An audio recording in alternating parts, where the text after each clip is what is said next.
चलो स्टार्ट कर रहे हैं मेंसुरेशन। इसमें जो अभी तक सीख चुके हैं वो क्या क्या सीख चुके हैं पहले ये बता दो। तीनों चीज सबको कंप्लीट हो गया है। पहला क्या था? पहला था क्यूब।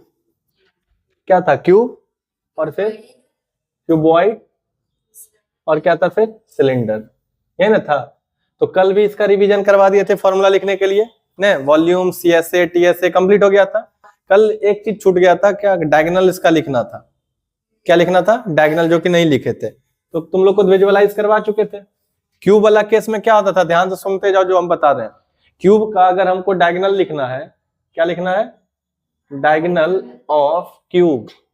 तो डायगोनल ऑफ क्यूब लिखने में क्या बोले थे कि जो सरफेस रहता है, सरफेस का जो डायगोनल होता है वो क्या होता है? सरफेस का जो डायगोनल होता है वो क्या होता है? एक ट्रायंगल बन जाता है ना, तब ना तुम डायगोनल कुछ भी रखोगे, रॉड रखोगे क्यूब वाला रूम में, तो वो क्या बन जाता था? हाइपोटेनस जो बनता था। रॉड जो रखाते थे वो राइट एंगल बनता था। उससे पहले क्या बनता था? वो बेस। तो बेस जो होता था वो किसका होता था? स्क्वायर का शेप का जो रहता था उसका हाइपोटेनस। यानी कि क्यूब में क्या बन, देखो यहाँ पे कुछ ऐसा था, ध्यान से समझते चलना। पहले क्या हो गया? सरफेस लिए, और सरफेस क्या था? स्क्वायर शेप का, और ए और ए, तो इसका ये जो बना डायगोनल, डायगोनल क्या हो जाएगा? रूट अंडर ए स्क्वायर प्लस ए स्क्वायर। ऐसे ही समझाए थे। और जो ये डायगोनल होता था वो यही क्या बन जाता है? बेस। जब हम लोग डायगोनल निकालते हैं तो बेस में क्या हो गया बताओ? रूट अंडर 2a स्क्वायर, और इसका मतलब ए स्क्वायर बाहर आ जाएगा तो रूट 2 इंटू ए। तो बेस क्या बन जाएगा था? Root 2a। और हाइट क्या था? हाइट भी a था। तो ये क्या बन जाएगा फिर? ये बन जाएगा रूट अंडर इसका रूट 2a का स्क्वायर प्लस a का स्क्वायर। यानी कि कितना हो गया था? 3a square plus a square, sorry 2a square plus a square, यानी 3a स्क्वायर, यानी कि रूट 3 इंटू a बन गया था डायगोनल। किसका? क्यूब का। बस ये रिवीजन करवा रहे हैं हम। जो नहीं कराया वो पहले कर लेना, कवर कर लेना, समझाए हुए अच्छे से। और फिर डायगोनल के बाद इसके बाद क्या आ गए थे? क्यूबॉइड में। क्या आ गए थे? जैसे क्यूबॉइड रूम है तो रूम में रॉड रखना है। मान लो वहां पे इन्वर्टर है ना, वहां से रखना है हमको यहाँ पे रॉड, लंबा सा रॉड। तो उसके लिए सबसे पहले क्या बनाना पड़ेगा? यहां से एक बनाओगे और ऐसे डालोगे, तो एक राइट एंगल दिख रहा है। तो जब यहां से ऐसे गए फिर ऐसे राइट एंगल दिख रहा है, तो इसका बेस भी तो चाहिए। और वही बेस क्या होता है? सरफेस का जो रहता है ना, सरफेस उसका रहता है हाइपोटेनस। वो क्या रहता है? सरफेस का। तो क्यूबॉइड के शेप में कैसा था? पहले रेक्टेंगुलर शेप था। कैसा था? और रेक्टेंगुलर एल और बी होता है, और इसका जो हाइपोटेनस ये था root under L square plus B square. और इसका यूज करके ऐसे किए फिर ऐसे डाले थे, तो ये निकल रहा था। तो अब क्या किए? फिर ये बन गया था एक राइट एंगल, और ये वाला क्या होता है? डायगोनल। तो ये बन गया बेस। तो यहाँ पे क्या हो जाएगा? Root under L square plus B square, और ये गया h हाइट तक, तो ये h, ये ना हो गया डायगोनल। तो इसमें डायगोनल क्या हो जाएगा बताओ? Diagonal of cube, diagonal of cube, cuboid ना। देखो क्या था कहानी इसका? Root under L square plus B square था। इसका जब रूट हटेगा तो रूट खत्म, तो क्या बन जाएगा? L square plus B square plus H. ये निकल गया किसका? Diagonal cuboid. तो अब एक बचा कौन? सिलेंडर। ये तीनों जो शेप था वो किसका था? Prism structure. अब देखो सिलेंडर का जो रहता है ना, ये क्या डायगोनल, जल्दी यूज नहीं होता है। बोलोगे बता देंगे, लेकिन ज्यादा क्वेश्चन में यूज होगा नहीं। अगर ऐसे चाहोगे तो जैसे ही तो विजुलाइज किया ना, सेम वैसे भी कर सकते हो, लेकिन इसका ज्यादा यूज होता नहीं है। तुम्हारे सिलेबस में उतना ज्यादा यूज नहीं है। कॉम्पिटिटिव सब में ज्यादा थोड़ा यूज करता है। देख लो यहाँ पे, मान लो क्या है? ये सिलेंडर है, तो इन दोनों का क्या है? आर रेडियस है यहाँ, और ये भी कितना होगा? R radius. और ये क्या होता है? हाइपोटेनस। अब सोच के देखो कि अगर कोई एक सिलेंडर है तो क्या होगा? इस पॉइंट से रखेंगे कॉर्नर से, और इस पॉइंट पे जाके मिला देंगे, ये ना होगा डायगोनल। या इस पॉइंट से पकड़ेंगे उस पॉइंट पे मिला देंगे। तो दोनों ही केस में क्या होगा? एक राइट एंगल नहीं बन रहा है, ध्यान से देखो। और इस बार बेस क्या हो गया? आर आर कितना हो गया? 2r। तो अब की बार अगर इसके लिए देखोगे तो कुछ ऐसा फिगर दिखेगा डायगोनल निकालने के लिए, ये h और ये 2r। तो क्या फिर से ये डायगोनल निकल जाएगा? तो d बराबर कितना हो जाएगा? Root under h square plus ये 2r का स्क्वायर, कितना हो जाएगा? h स्क्वायर प्लस 4r, यानी कि root under 4r² plus h², ये क्या हो जाएगा, डायगोनल ऑफ सिलेंडर। समझे, ये उतना यूज में होता नहीं है। चलो ध्यान से सुनो, CSA ऑफ कोन को प्रूफ करने के लिए जरूरत जो पड़ता है वो किसका पड़ता है, सेक्टर का। और सेक्टर का एरिया अभी नहीं करेंगे, सर्कल नहीं ना पढ़े हम लोग, तो सेक्टर वाला जब प्रूफ करेंगे तब। तो हम बोले थे कि इसको जब कट करके गिरा देंगे तो इस केस में हो क्या रहा था, देखो ये जो कोन है बना हुआ राइट एंगल से बनता है, किससे बनता है, राइट एंगल से कोन बना दो, इसके करके फोल्ड करके, या तो तुम क्या बना दो, इस सेट ऐसा लो, इसको सेक्टर बना दो। समझ गया, तो देखो एक कोन बना हुआ है। अब इस पोर्शन में क्या होगा कि ये वाला जो लाइन है ये L है ना, L, ये लेंथ क्या है L। जब ये खुला तो ऐसा ही नहीं खुलेगा, तो ये वाला क्या हो गया L, ये क्या बन गया L। और जब इसको तुम एक सर्कल का पार्ट मानोगे, सेक्टर क्या होता है, सर्कल का पार्ट है ना, तो ये L जो है वो क्या बन गया, रेडियस के टर्म में चेंज हो गया। L किस में चेंज हो गया है, रेडियस के टर्म। और तुमको बस इसको प्रूफ करने के लिए अभी बस इतना समझना है कि ये जो पूरा सरफेस आया है वो किससे आया है, कौन से ही ना आया है बनके। तो यहाँ पे इसको प्रूफ करने के लिए तुमको बस एक फॉर्मूला होना चाहिए, area of sector equal to होता है half into length of arc into radius. क्या पढ़ो इसको, एरिया ऑफ सेक्टर का फॉर्मूला क्या होता है, half into length of arc into, यही होता है। अब इसी को तुम अप्लाई कर दो, यही ना सरफेस था, देखो यही CSA था कोन का, ये बाहरी वाला सरफेस, और जब खुला तो यही ना गिरेगा ऐसे करके, इस वाला शेप में काटेंगे तो ऐसे ही गिरेगा। तो ये वाला जो सरफेस है वही सरफेस क्या हो गया, यहाँ पे आ गया है, और इसी का एरिया निकाल लेंगे तो कर्व सरफेस एरिया निकल जाएगा। इसी का एरिया क्या होगा, कर्व सरफेस एरिया। और दूसरा कि जो ये फोल्ड था, जो नीचे में जो सर्कल था, एक सर्कल ना फॉर्म हो गया है, और ये जब कोन बना, और ध्यान से समझो दो चीज में क्या है दिक्कत, जब ये सर्कल का बना, इसको कोन जब बना तो अंदर में ना है रेडियस, यहाँ पे छोटा आ रहा है, लेकिन जब हम इसको कन्वर्ट कर दिए किसमें, 2D फिगर में, 3D और 2D का कंसेप्ट है, बात समझ लो। जब हम इसको काट के फैला दिए तो वो आ गया 2D फिगर में, किसमें आ गया, 2D फिगर में। और 2D फिगर में आने के बाद क्या था कि जो तुम यहाँ पे 3D फिगर में L था, वो 2D फिगर में क्या बन गया, रेडियस। नहीं समझ में आया, 2D और 3D से समझोगे तभी, नहीं तो बच्चा बहुत कंफ्यूज रहता है इसमें। 3D फिगर है और यहाँ पे ये क्या है, स्लेंट हाइट है L। अब इसको फोल्ड करके हम किसमें ला दिए, 2D में, किसमें ला दिए, 2D में। तो जब 2D में आया तो हमको समझ में आया कि ये जो होता है वो क्या होता है, सेक्टर, सर्कल का पार्ट होता है। तो जब ये 2D फिगर में आया तो हमको समझ में आया कि जो 3D में L बन रहा था वो सर्कल में क्या बन रहा है, रेडियस बन रहा है। बात समझ में आ रहा है, 2D फिगर में वो कन्वर्ट किसमें हो गया, रेडियस में। बात यहां तक क्लियर आया, समझ में तो कोई दिक्कत है बताओ, क्लियर। तीसरा, दूसरा बात ये इंपॉर्टेंट देखो कि जैसे कौन बना हुआ है, तो जब 3D फिगर था तो उसमें रेडियस क्या था, स्मॉल वाला था या नहीं था, क्योंकि रेडियस अलग होगा ना। ये तो 3D फिगर में, ये 2D फिगर में जब आया था ना रेडियस L में कन्वर्ट हुआ, लेकिन हम बोल रहे हैं 3D फिगर जब है, 3D फिगर देखो यहाँ पे हम थोड़ा सा सेग्रीगेट करेंगे, ये 3D प्लेन में समझना और ये 2D प्लेन का बात करें, क्योंकि इसमें बहुत कंफ्यूजन हो जाएगा नहीं तो। अब 2D फिगर में जब आया तो जो रेडियस था वो क्या बन गया बताओ, रेडियस क्या बन गया, L बन गया। जैसे 2D फिगर में आया वो क्या बन गया, L में कन्वर्ट हो गया। और जब ये 3D फिगर में था तो रेडियस तो RN होगा, छोटा वाला R होगा या नहीं होगा बताओ। तो यहाँ पे जो 3D फिगर में जो रेडियस है उसको किससे दिखा रहे हैं, स्मॉल r से। तो यानी कि 3D में क्या है, ये कोन है, और इसको कन्वर्ट किस में कर रहे हैं, सेक्टर में। क्या ये बात समझ में आ रहा है, यहां तक ये बात क्लियर हुआ।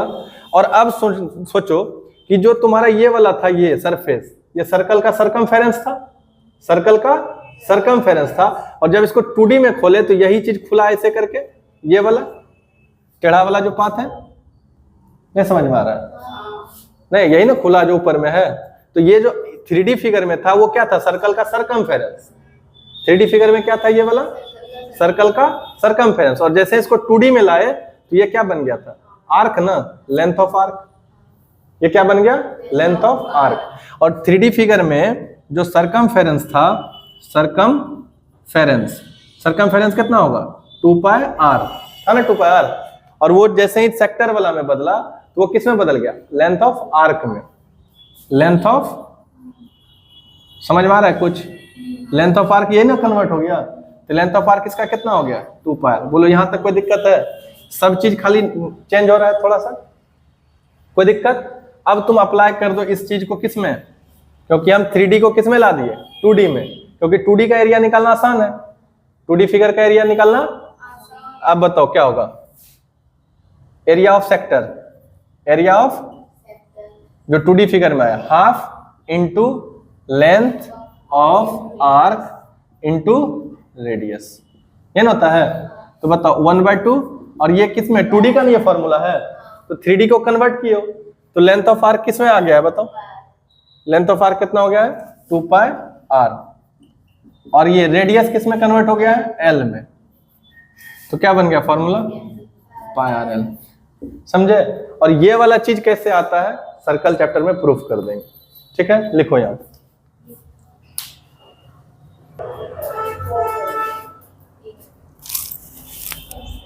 देखो CSA ऑफ कोन क्या बताया अभी जस्ट बताओ मुस्कान, पाई आर एल नहीं, इसे नहीं बोलना, तुम विजुलाइज जो किया अभी उसका फायदा उठाओ। पहला तो क्या कन्वर्ट कर दिए थे किस में, सेक्टर में, सोचो कन्वर्ट कैसे कर रहे हैं, half into length of arc into radius, ये ना होता है फॉर्मूला सेक्टर का। तो जब वो सेक्टर बना तो लेंथ ऑफ आर्क किस में कन्वर्ट हो गया था, वो जो कोन था उसका सरकमफेरेंस 2 पाई आर, तो 1/2 इंटू 2 पाई आर इंटू क्या था रेडियस, और रेडियस क्या था एल में कन्वर्ट हो गया था। जब वो 3D में आया तो उसका जो रेडियस वो क्या आ रहा था 2D फिगर में, वो एल आ रहा था, किसके बराबर आ रहा था एल के बराबर। तो फॉर्मूला क्या बन गया था, half into 2 pi R into L, तो क्या बन गया था पाई आर एल। अब तो कंफ्यूजन नहीं होगा कभी।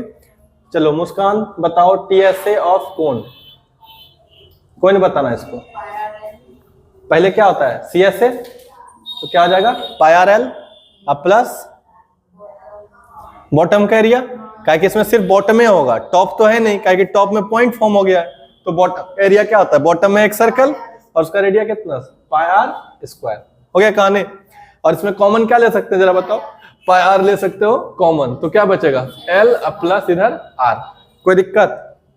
अब क्या बचा वॉल्यूम, और वॉल्यूम हम कल भी बताए थे, नहीं बताए थे, वॉल्यूम ऑफ कोन क्या होता है, सिंपल याद रखना 1/3 क्या वॉल्यूम ऑफ सिलेंडर, याद रहेगा। और सिलेंडर चूंकि प्रिज्म है, प्रिज्म का तो निकालना आसान है, तो क्या लिख दोगे 1/3 इंटू बेस एरिया, तो सिलेंडर का बेस एरिया क्या था सर्कल पाई आर स्क्वायर और हाइट h, तो क्या बन गया formula 1/3 pi R square h। कोई दिक्कत है यहां तक, समझ में आ गया, लिख लो। समझ, याद रखने का टेक्निक बता देंगे। देखो स्पेयर और हेमी स्पेयर का प्रूफ नहीं देखेंगे, उसको याद कैसे रखना है वो हिंट दे देंगे, क्यों, क्योंकि उसका प्रूफ जो होता है 11th-12th वाला कंसेप्ट यूज होता है उसमें, समझ में आया। उसका प्रूफ नहीं जरूरी, क्या है इंपॉर्टेंट उसका याद कैसे रखेंगे, है ना। तो सबसे पहले अभी कोन का बताओ क्या क्या सीखे हो, इसी से हेल्प लेके हम चलेंगे अभी किसमें, स्फेयर और हेमी स्फेयर का फॉर्मूला याद करेंगे। पहला वॉल्यूम बताओ, अब देखो लिखेंगे नहीं, सोच के बताओ कोन का। वॉल्यूम का क्या बताए थे 1/3 बताए थे, 1/3 किसका, तो volume of cylinder, volume of cylinder, और वॉल्यूम ऑफ सिलेंडर क्या था base area pi R square और हाइट h, इसका क्या बन गया पाई आर स्क्वायर h, कोई दिक्कत नहीं ना। और दूसरा बताओ क्या था CSA कर्व्ड सरफेस एरिया कितना होगा, बोलो पाई आर एल था, आ गया था ना pi R L 1/2 2 pi R into इसमें, फिर CSA हो गया, और फिर क्या था TSA, तो क्या होगा पहले pi R L plus pi R square. यहां तक कोई दिक्कत है, कोई दिक्कत नहीं है। सबसे पहले स्फेयर का तुम वॉल्यूम सीख लो, कैसे भी याद रखोगे स्फेयर का वॉल्यूम। अब वॉल्यूम जब स्फेयर का देखोगे ना, तो क्या करना कि जैसे मान लो कि कोन का तो वॉल्यूम लिख पाए आराम से, जैसे सिलेंडर के हेल्प से कोन लिख लिए, अब कोन के हेल्प से किसको लिखेंगे स्फेयर का।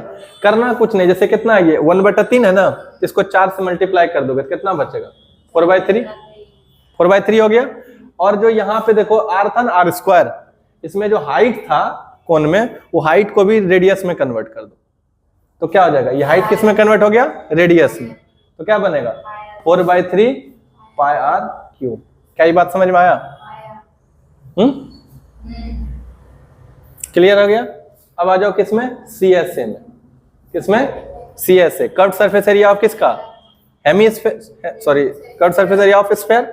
स्फीयर क्या होता है, जो बॉल फुटबॉल देखते हो सब क्या है, स्फीयर ही है ना, 3D फिगर ना हो गया। तो स्फीयर जब आओगे तो याद रखना कि उसमें किससे कितना मल्टीप्लाई हुआ था, 4 से। तो इसमें भी यहाँ पे क्या है, CSA पाई आर एल है ना, इसको 4 से मल्टीप्लाई करो, क्या होगा 4 पाई। कोई दिक्कत? और क्या बोलते एल था ना, इसको भी आर में बदल दो, क्योंकि स्फीयर में सिर्फ रेडियस ही होता है, स्फीयर में सिर्फ क्या होता है 4 पाई। यहाँ पे आर पहले से था, एक और आर, तो कितना हो जाएगा, R² हो जाएगा, बन गया। कोई दिक्कत? और जो CSA और TSA होता है, इन दोनों सेम ही होता है, किसका, स्फीयर का। बोलो कोई दिक्कत? CSA और तो TSA दोनों क्या होता है, सेम होता है। क्या यहाँ तक कोई दिक्कत है तो बताओ। और यहाँ एक चीज और याद रखना कि जब भी एरिया वाला आता है तो स्क्वायर वाला कंपोनेंट में है और वॉल्यूम वाला किसमें, क्यूब में, तो कंफ्यूज तो नहीं होगे? क्लियर? अब एक बचा है कौन, हेमीस्फीयर। हेमीस्फीयर कल पूछेंगे सबसे फॉर्मूला की, याद करवा दिए ना। अब बताओ किसका करोगे पहले, वॉल्यूम किसका, हेमीस्फीयर का। अब देखो ये जितना है किसका है, पूरा स्फीयर का है ना, ये पूरा किसका, स्फीयर का। इसका आधा करोगे तो बाई 2 करोगे, तो बाई 2 करोगे तो 4 कट जाएगा, कितना बचेगा 2/3 पाई आर क्यूब। कोई दिक्कत नहीं ना? अब आ जाओ CSA। CSA कितना था, 4। अब ध्यान से समझना जो चीज हम बताने जा रहे हैं।